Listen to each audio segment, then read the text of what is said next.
বাংলাদেশ নিয়ে ভারতের প্রতিরক্ষামন্ত্রী রাজনাথ সিংয়ের বক্তব্য ইঙ্গিতপূর্ণ এবং উদ্বেগজনক বলে মনে করছেন বিএনপির সিনিয়র যুগ্ম মহাসচিব রুহুল কবির রিজভী।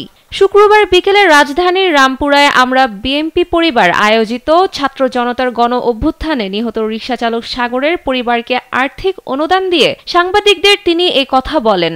রিজভী বলেন, রাজনাথ সিং যুদ্ধের মাধ্যমে শান্তি প্রতিষ্ঠার জন্য ভারতের সেনাবাহিনীর কমান্ডারদের প্রস্তুত থাকতে বলেছেন। এটা তাদের দেশের ব্যাপার, তাদের দেশের নিরাপত্তার ব্যাপার।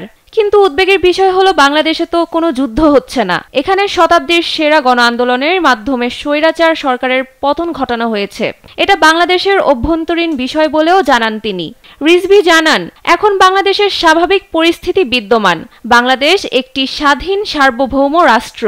রাশিয়া, ইউক্রেন, ইসরায়েল, হামাসের সঙ্গে বাংলাদেশের নাম বলাটা ইঙ্গিতপূর্ণ ও উস্কানিমূলক। এ বিষয়ে বাংলাদেশের সব ছাত্র জনতাকে সতর্ক থাকতে হবে বলে মন্তব্য করেন বিএনপির সিনিয়র যুগ্ম মহাসচিব রুহুল কবির রিজভী।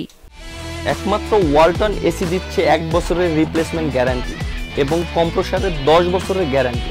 এর আগে শুক্রবার সকালে প্রবীণ সাংবাদিক শফিক রেহমানের সঙ্গে তার নিউ ইস্কাটনের বাসায় সৌজন্যে সাক্ষাৎ করেন রুহুল কবির রিজভী।